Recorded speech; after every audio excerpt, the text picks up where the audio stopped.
மத துரோகங்கள் பாஜகவுக்கு தோல்வியையே தரும் என்று முதலமைச்சர் மு.க.ஸ்டாலின் தெரிவித்திருக்கிறார். தொடர் துரோகங்கள் பாஜக கூட்டணிக்கு எப்போதும் தோல்வியே தரும்.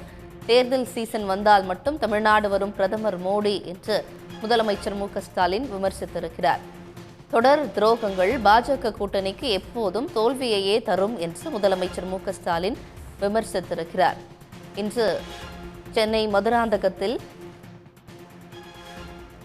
தேர்தல் பிரச்சார பொதுக்கூட்டம் நடைபெற உள்ள நிலையில் முதலமைச்சர் மு.க.ஸ்டாலின் தொடர் துரோகங்கள் பாஜகவுக்கு தோல்வியை தரும் என்று விமர்சித்திருக்கிறார்.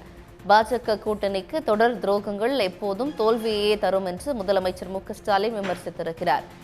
இன்று மதுராந்தகத்தில் என்டிஏ கூட்டணியின் தேர்தல் பிரச்சார பொதுக்கூட்டம் நடைபெறவுள்ள நிலையில் தேர்தல் சீசன் வந்தால் மட்டும் தமிழ்நாடு வருகிறார் பிரதமர் மோடி என்று முதலமைச்சர் மு.க.ஸ்டாலின் விமர்சித்து தொடர் துரோகங்கள் பாஜக கூட்டணிக்கு எப்போதும் தோல்வியையே பரிசாக தரும் என்று விமர்சித்திருக்கிறார்.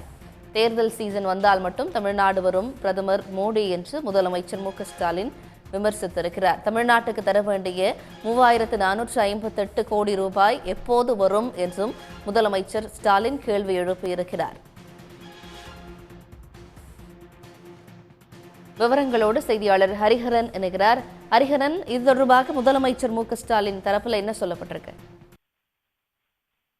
முதலமைச்சர் அவர்கள் எக்ஸ் தளத்தில் பதிவிட்டிருக்கிறார். குறிப்பாக தேர்தல் சீசன் வந்தால் மட்டுமே தமிழ்நாடு பக்கம் அடிக்கடி வரும் பிரதமர் மோடி அவர்களே தமிழ்நாட்டிற்கு தர வேண்டிய 3458 கோடி நிதி, சமர் சிக்ஷா கல்வி நிதி எப்பொழுது வரும்? டெலிமினேஷன், அதாவது டெலிமினேஷனில் தமிழ்நாட்டின் தொகுதிகள் குறைக்கப்படாது என்ற உறுதிமொழி உங்கள் வாயிலிருந்து எப்போது வரும்? பாஜகவின் முகவர் போல் செயல்படும் ஆளுநரின் அராஜகம் எப்போது முடிவுக்கு வரும்? தமிழ் பாசத்தில் தமிழர்களை நிதியதாக காட்டிக்கொள்ளும் உங்கள் அரசிடமிருந்து தமிழுக்குரிய நிதி எப்போது வரும்? மன்ரேகா தொடரும் நிதி சுமையை ஏற்றி ஊரக மக்களின் வாழ்வாதாரத்தை ஒழித்து கட்டும் விபிஜி ராம்ஜி கைவிடப்படும் என வாக்குறுதி வரும். 10 ஆண்டுகளாக இன்ச்சாக ஒன்றிய அரசு இழைத்து வரும் மதுரை எய்ம்ஸ் எனும் 8வது உலக அதிசயம் எப்பொழுது எங்கள் கண்முன் வரும்? இயற்கை பேரிடர்களுக்காக நாங்கள் கேட்ட நிவாரண தொகை எப்பொழுது வரும்? ஒசூர் விமான நிலையம், கோவை மற்றும் மதுரை மெட்ரோ திட்டங்களுக்கு ஒப்புதல் எப்போது வரும்? கீழடி அறிக்கை எப்பொழுது வெளியே வரும்? ஒட்டுமொத்த தமிழ்நாட்டு மக்களின் ஒருமனதான கோரிக்கையான நீட் விலக்கு எப்பொழுது அமலுக்கு வரும் என அடுக்கடுக்கான கேள்வியை கேட்டு பிரதமர் மோடி தமிழகத்திற்கு வர இருக்கக்கூடிய நிலையில முதலமைச்சர் அவர்கள் பல்வேறு கோரிக்கைகள் தமிழகத்திற்கு ஒன்றிய அரசால் இழக்கப்பட்டுள்ள பல்வேறு கோரிக்கைகள், பல்வேறு கேள்விகளை முதலமைச்சர் அவர்கள் எழுப்பியுள்ளார்.